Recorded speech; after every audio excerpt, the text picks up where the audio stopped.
मोहित वर्मा जी। महाराज जी, हमारे घर में हम सभी चाहते हैं कि हमारी संतान के रूप में एक महान भक्त प्रकट हो। उसके लिए हमें क्या करना पड़ेगा? आराधना खुद करनी पड़ेगी। जब तक माता और पिता भक्त नहीं होंगे, भगवान के चिंतन परायण नहीं होंगे, सतोगुणी नहीं होंगे, तब तक भक्त संतान कैसे? ये तो बड़े भाग्य होते हैं। कुलम पवित्रम जननी कृतार्था वसुंधरा पुण्यवती चैन। वो भूमि पावन हो जाती है, वो कुल पावन हो जाता है, वो माँ जय जयकार करने योग्य हो जाती है जिसके पुत्र भगवान का भक्त पैदा हो। नाम प्रसंग कहे तो उपदेश, जहाँ या धर्म धन्य सो देश, धन्य सो कुल जो जन्म भयो, धन्य सो तात धन्य सो माय, संतत सकल सुनो चितलाय। श्री हरिवंश। जो भगवान का नाम जप करने वाला भक्त जिस कुल में पैदा हुआ, वो देश धन्य, वो गांव धन्य, वो कुल धन्य, वो माता पिता धन्य जिसमें भगवान का अनुरागी भक्त। तो इसलिए कुछ नियमों का पालन अगर करे और भगवान का भजन करे तो भक्त संतान होने की संभावना है, वो भी भगवान की कृपा से।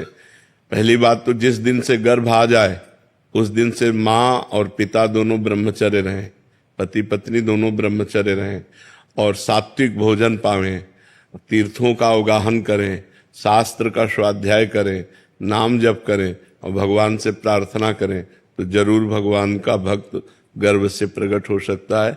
दूसरा कोई उपाय नहीं। संसार का त्याग करके रात दिन भगवान में चित्त जोड़ना ये बहुत बड़ी बात है, ये बहुत बड़ी बात है।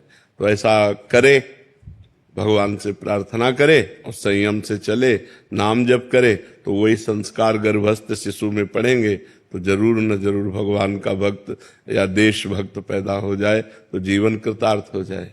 महाराज जी, आपके श्रोता हैं जो सत्संग सुनते हैं, परसों आए थे महाराज जी, उन्होंने आपका बहुत देर पहले सत्संग सुना था कि जब बच्चा गर्भ में आ जाए तो ब्रह्मचर्य से रहें, और बहुत कह रहे कि हमने नाम जप भी किया और हमें अभी 1 साल का हो गया बच्चा, परसों आए थे तो कह रहे थे कि हमें इसमें दिव्यता नजर आ रही है। हाँ बिल्कुल। वो मतलब राधा नाम सुन के, और एक उसमें सौम्यता, और जहां भी जाता है हमें एक प्रभाव दिखता है। तो महाराज जी उसका प्रभाव कह रहे कि हमें प्रत्यक्ष, मतलब महाराज जी के वचन सुन के हमने ऐसा किया, और उसका प्रत्यक्ष उदाहरण महाराज जी। हमारे पिताजी बड़े भक्त थे।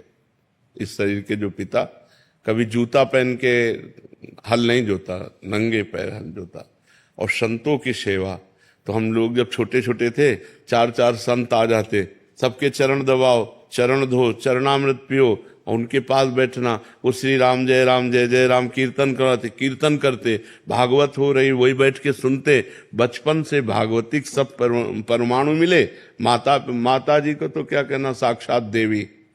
बस वो ऊपर एकांत दुखंडा मकान था, तो ऊपर एकांत में बैठे राधा कृष्ण की छवि रखे, वो तो बस जप में ही अधिक लगी रहती थी। तो उसका प्रभाव देखो कि हमारे पिताजी भक्त, माताजी भक्त, तो हम भक्त, हमारा परिवार का सब पूरा सदस्य भक्त, बहने भाई सब भक्त हैं।